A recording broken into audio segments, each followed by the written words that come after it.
Hello and welcome back to my YouTube channel or my podcast, wherever you're getting this from. I'm Luigi Mondelli, and this is my new subcategory inside my channels called the Gray Matter Project.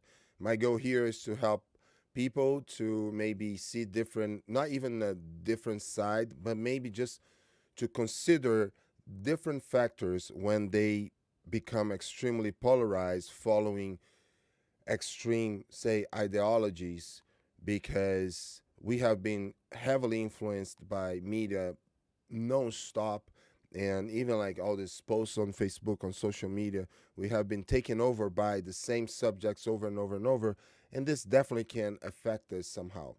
Today I'm talking about the hashtag stay home and how some people have been becoming very insensitive because they took just one side of this whole maybe narrative or this issue.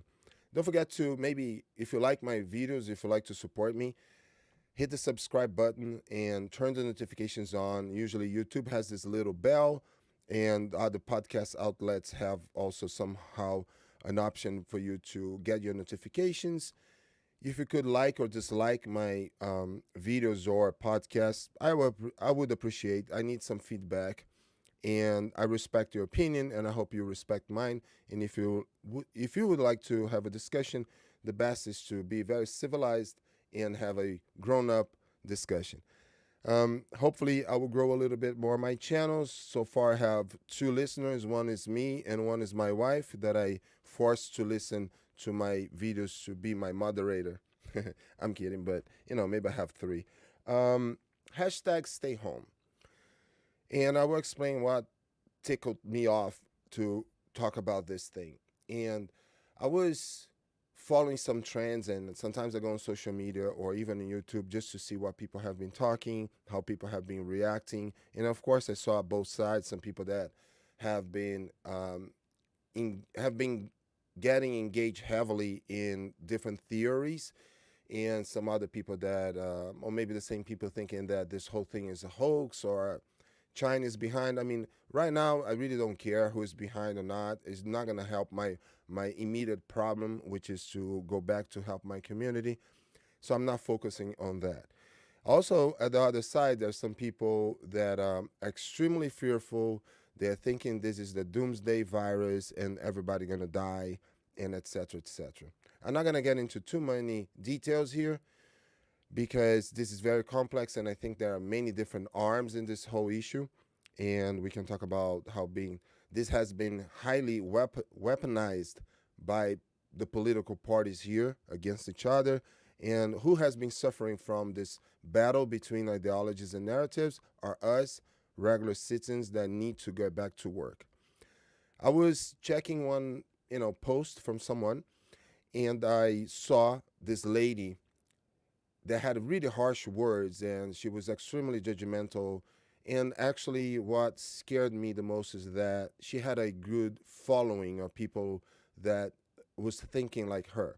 What she said is that it's pretty much your fault if you don't have a rainy day savings that would allow you to go through a situation like this, or if you didn't prepare yourself financially, or if your business cannot stay afloat over 3 months of a shutdown without having any revenue or a very, very small revenue. And I look at that and I'm like, wow, that's some insensitive person right there. But she was trying to use again her nice words or her educated words to sound and to practice her virtue signaling, like we have been seeing this so many times. So she's talking about being compassionate, to think about others, how we think should think about everybody's else health, and etc. Of course, I went on her profile. Just let me check this lady and see where she lives. And she lived in a nice, wealthy, one of the wealthiest towns here in Fairfield County, Connecticut, which is one of the richest counties in the country. And you could see her profile was kind of open, and I'm just like browsing, not being a stalker, but just it's open. So, and I see that she's happy, she's having a great time doing her gardening and playing with her kids, everybody at home, and the house was really, really nice. So we could tell that she was part of a elite per se, and she was a very strong advocate of the hashtag stay home. So let's take a look on this Apple TV ad, And I'm not dumb, so I understand that in marketing, you're targeting your demographic, you're targeting your potential, clients and customers. And of course, if you can afford an iPad Pro, MacBook, you probably have some extra money, and therefore, in most of the cases, you live in a nice place. So Apple and the marketers, they are targeting this crowd, but they launched this TV ad during this whole COVID-19 when so many people are desperate. And I thought, like, well, I could make an argument that this is also insensitive. So I will play here. I will narrate a little bit just because probably you listening to this on my podcast.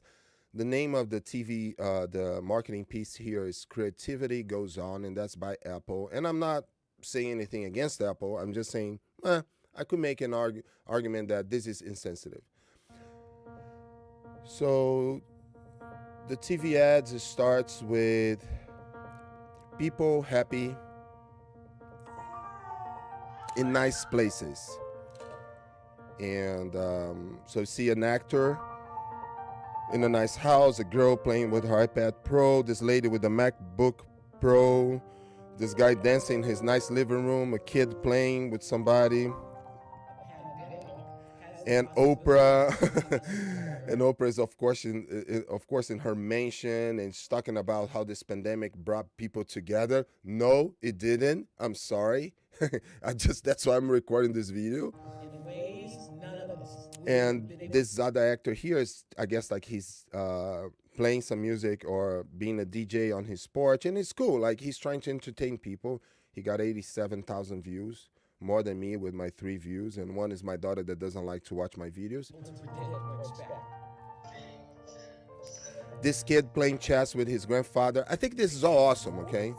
And this lady reading a book, a kid's book, using her iPad Pro, which is pretty expensive. And people are being creative. Oh, this is beautiful. She wrote. This guy making music. Really nice. Lady doing the yoga, saluting the sun. And this guy in a very, very nice house playing with his kids like they're surfing using some type of rug. It's pretty cool, actually, right? So this is Apple's piece. And on top of that, we have another one. I can go here. Let me see the Facebook portal. Same thing. Facebook portal, actually, they got the music right.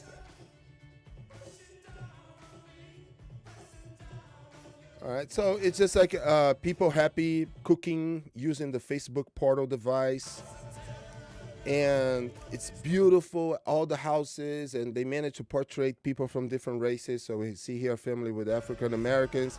We saw an Asian. We saw maybe somebody that looked Hispanic. It's pretty good.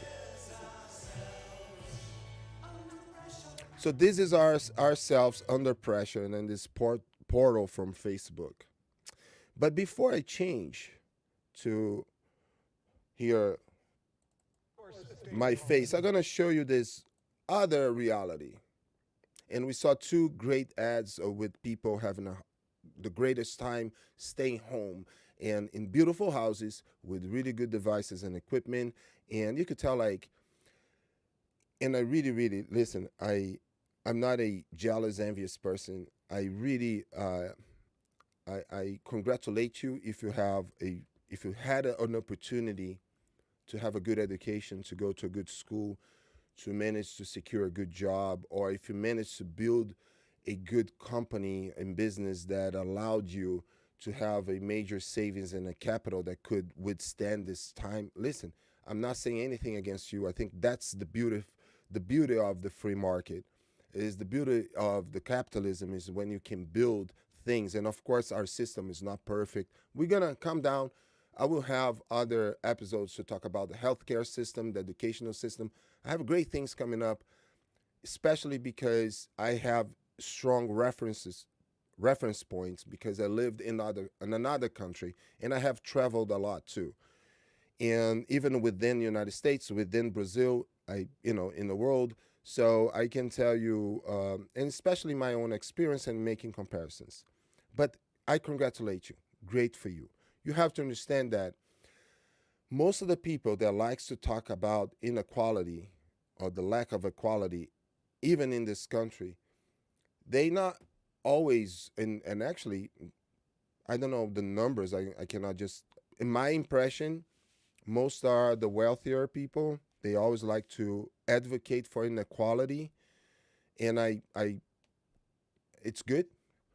But at this moment, I have been seeing people that have not been like that. And when I see people helping other people, most of the time I'm seeing middle class helping middle class and low income. But I'm not, and again, I'm not against the rich. I'm not against the wealthier. But I just want to point out that if you in this fortunate situation, your compassion, you need to have a broad compassion. Look at this. It's our best defense against coronavirus, but it's also making it hard for so very many to survive financially. NBC4's John Kenny's Klimax spoke with one family about their struggle. Every day, the South LA family says they are struggling to get by. I noticed that they worry a lot about bills, not being able to pay those, them being able to like stack up on each other, and then later on not being able to recover from all the debt that we're going to possibly get into. Evelyn Amaral is a high school senior and says her dad is the only one working. He's a landscaper who's lost a lot of work because of the pandemic. And while she says her parents try to hide their worry, she and her 4 siblings know what's going on. The prices for the items that they're selling in the stores are actually rising. That's where an organization called One Family LA stepped in last week. This is a result of the coronavirus? Absolutely. Absolutely. This was a result of a number of folks coming together the weekend after the school shut down, because we knew that that was the first wave of unemployment that was coming, and we could foresee the hardships for many of the families. A coalition of 25 community groups using donations to keep families afloat. In a month, they've helped 200 families. They expect that to be 500 by the end of this week.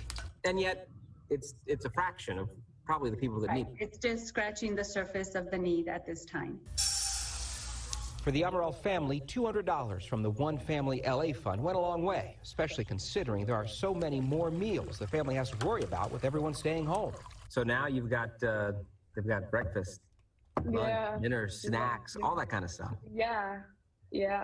And while the stay-at-home order remains, there's worry struggling families could become part of the new norm when this is all over.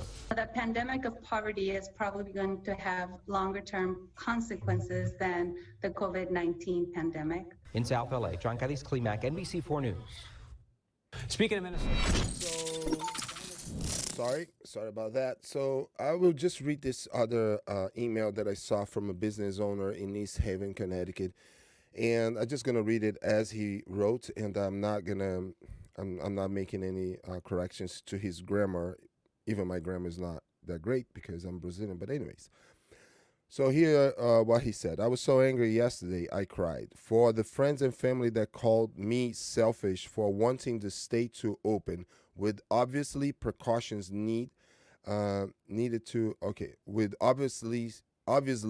precautions.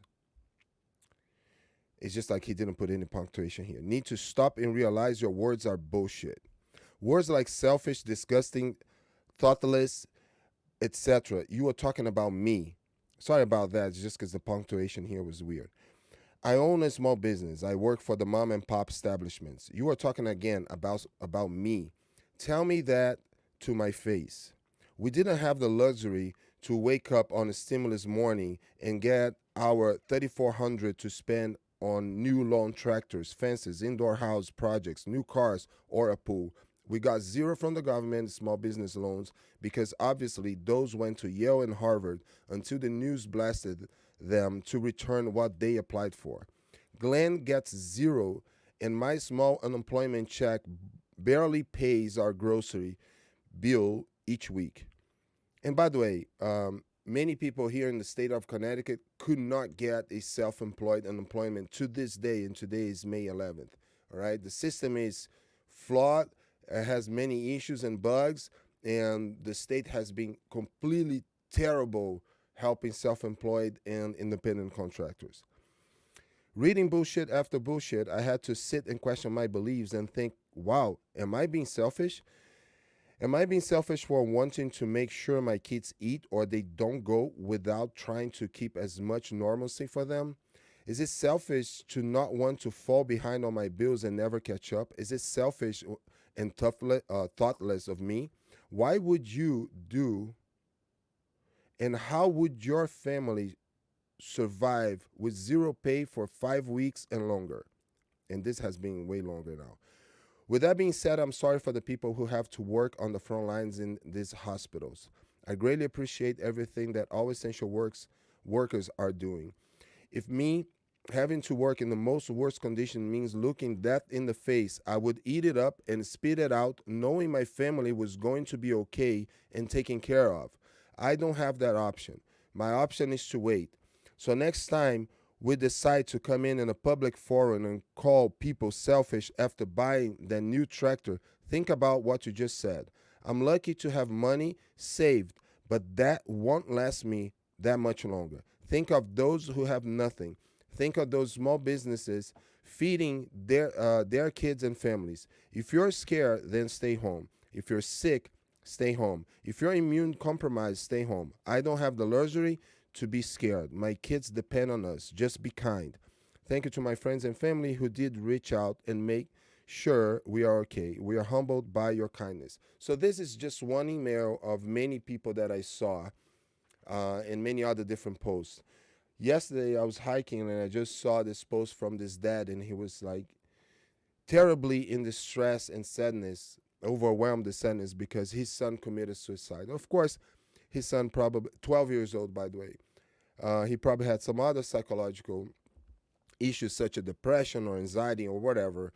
And his father believed that the social isolation, the distancing, and it seems that they had a great relationship, but it wasn't enough. And the sister found the kid. He hung up himself. So imagine like a little sister seeing that scene, and you can, if you don't understand depression, don't judge the kid or the parents at all, okay?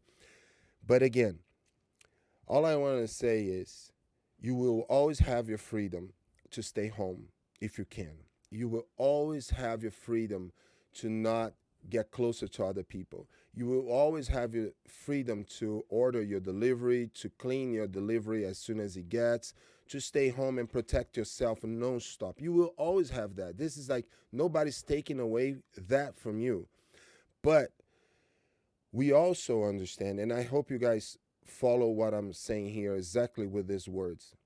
I'm not advocating for a full reopen cares without further thinking on the consequences, or just embracing, okay, let's get back, reopen the economy at a full blast. I'm not saying that at all, but I'm just saying that if you see somebody desperate putting a post on Facebook or wherever, if you see somebody trying to still hustle and try to make some money, try to understand why that person is doing that.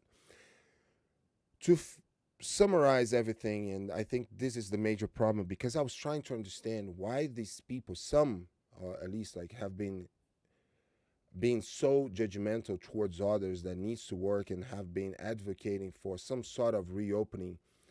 And I started like trying to understand, and until somebody said like, well, this is all pressure from shareholders and investors because they don't want to lose their money, because companies are starting to not doing well, stocks are dropping, and this is all the pressure from the capitalists, and they got the narrative of the being completely against capitalism and shareholders and greedy people, and etc.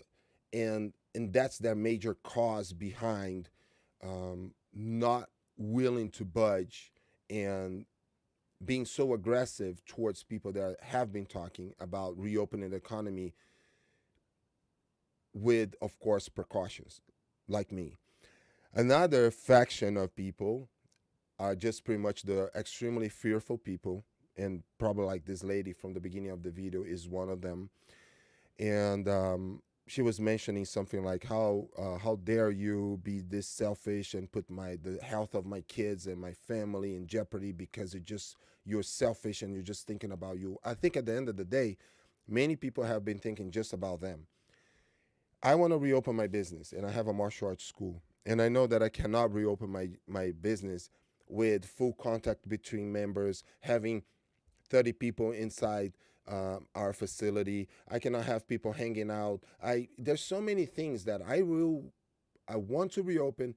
I create a 5-phase plan that will be way more conservative than I guarantee any official would make me be, because my major concern, I don't follow the state many times or the government. I try to think for myself. So I even closed my school before the federal government, the state, and the town mandated somehow. I closed my school and then I sent an email and I took this risk before anybody was considering actually a full shutdown of the economy. And I took that proactive measure thinking about the health of my students.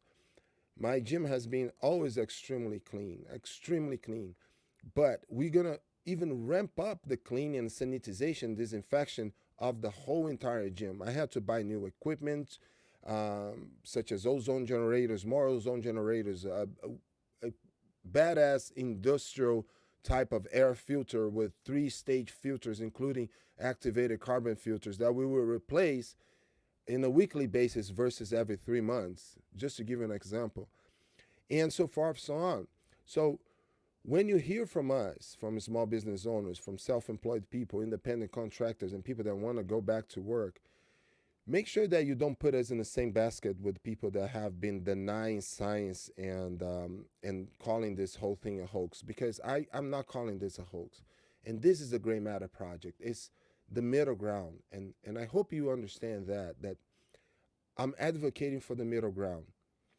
Stay home people, I understand your concern and your fears, and I think you have a valid point. But you also have to think about the low income families, the single mothers and single fathers with kids to feed, and many times the unemployment checks or even the help from the government is not enough. We have to remember that most people that hoarded, that went to the grocery stores and bought everything they could, massive amount of food and supplies, they were also being selfish, because there are many retired old ladies and old men that gets a very small retirement payment from the government, from Social Security, whatever, and they have to go to the grocery store more often, maybe, or even because sometimes they cannot carry as much. Or it could be somebody from a low income family that live paycheck to paycheck, and they cannot afford to buy groceries for a whole month. And how are you going to blame them for being this life? This is the thing that we're trying to fight. We're trying to fight inequality. And now we are seeing people, true callers. And I've been judged, and then people saying like, well, but you are a socialist because you are taking your members' money, even though you're offering a minimal service. And I'm thinking with myself, people have been becoming super fast to judge without knowing my routine, what I have been doing for my team. It may be what I'm offering right now is a minimal service because I cannot offer my regular classes, which are physical classes with interaction, but I had to adapt. And I have been spending more time than I used to working from home to organize my videos, to create classroom classes on Google, on Zoom meetings, and many other things, including this video for my own students, because I would love my students to have common sense and be moderate in the middle ground. So when people are fast to judge and say things like that, they are pretty much embracing their narrative. And the reason why I explained this last one about me being called a socialist or communist, because I'm offering minimal service, but I'm taking payments from students. So number one, people have been supporting me because they understand that I'm still providing everything as much as I can provide, because there's not anything else I can really provide besides online classes, interaction with my students through my chat rooms and my classroom, and doing assignments and providing material. this is the best I can do in this situation. This is actually the maximum. That's not the minimum at all. And when you hear somebody saying that, is because I forgive her, because she is full of a narrative and ideology. She got taken over by that, and she cannot make a distinction, a good. She cannot distinguish like what is real and is what is not real right now. Same thing with the people, the stay home people, and just remember, I respect you, and I've been staying home, even though I want to get back to work somehow, but I have been staying home because I believe that we are flattening the curve, even though there's some scientific data now saying that maybe it's not, hasn't been working like that, but that's okay.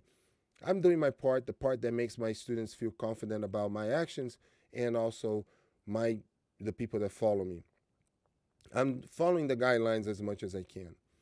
But also I have to think about these people that suffers of depression, anxiety. How many small business owners and independent contractors that are struggling right now, and people that have predisposition to anxiety, you know, crisis or even depression, like this kid.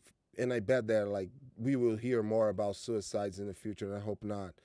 I can share with you also that somebody that I know that had a psychotic event at home, and he was on sort of heavy medication for anxiety and depression, you know, Xanax and Zoloft. The doctor didn't want to see him in person, was just doing phone calls, and the doctor remotely decided to take his medication away or drop the dosage too abruptly, that even with this patient, somebody that I know is saying that he was feeling that he couldn't get out so quick of Xanax or Zoloft or whatever. The doctor totally ignored him, didn't put his refills, and he ended up having an anxiety attack because he lost his job. His wife is working part time. They have 3 kids and rent to pay. Long story short, a neighbor heard him having like screaming or whatever, called the police. That thing became a domestic situation. Police had to take him away. He was still going through his psychotic, event. He tried to get back into the house, and he wasn't violent. He never touched the kids. The wife is try to go there and give her testimony, saying like, my husband never touched me. He's not a violent person. He's just like, having an anxiety attack. But long story short, he's in jail. He's in jail because he didn't follow the police orders to stay away from the house. And this is just one example. And the one example how shutting down the economy like that has a major effect. I'm not saying that we shouldn't have done it, or that we should have done it. I'm just saying that there are more, and people are struggling to see that. Anyway, so my advice for the hashtag stay home people: think about those that they are struggling right now, and look at your place, look at your house, your home, your family, and remember that not everyone lives the same life as you. Also, for all the people that believes that this is a hoax, just remember that many people have died of complications because of the COVID-19 virus. Yes, some people have been asymptomatic, people that didn't even realize they had COVID. I believe I had COVID back in December because I had most of the symptoms, including pink eye, that they just showed that is also one of the possible symptoms, and a cold, a flu-like, and my wife had the same thing. And it's just like I stayed home for about almost a week. I wasn't even teaching as much. As soon as I saw that I was, my health wasn't that good. But I don't know, maybe I had it, maybe I didn't have it. Some people might just, probably they will never know that they had it. Some people died, and that's the truth. And I'm not going to get into the whole thing about how people have been labeling the death as of COVID or not. This is the truth. This is what's happening right now. The flu is not a hoax. The flu is not, the virus is not a hoax. This virus is not just the flu, but also it's not the doomsday virus. Some people, we don't even know exactly, right? But truth is, it didn't kill as many as predicted. But I'm not downplaying how serious the virus is. And that's why we have to understand. We don't even know exactly. And how we don't know everything yet. And we hope that the media start doing, I mean, who am I kidding? Forget it. I'm not going to even finish the statement. Um, Last suggestion for everyone, try to, and this is something that I've been doing, and I'm guilty of getting very sometimes hyped and emotional and going my rampants on my Facebook. And I think I annoyed a lot of people. So, you know what? I haven't been posting anything anymore about that. I'm just posting more about um, trivial stuff, dogs, and funny things. I'm going to try to keep on that track. I'm going to leave here my political views for the Gray Matter Project. And let's move on. So, hashtag stay home, people. Think about others. And people that have been thinking that this is not as serious, think about the people that died, the elder, the people with the predisposition. Let's find the middle ground. Let's find moderation. This is Luigi Mondelli. This is the Gray Matter Project. Don't forget to maybe hit the subscribe button, turn the notifications on.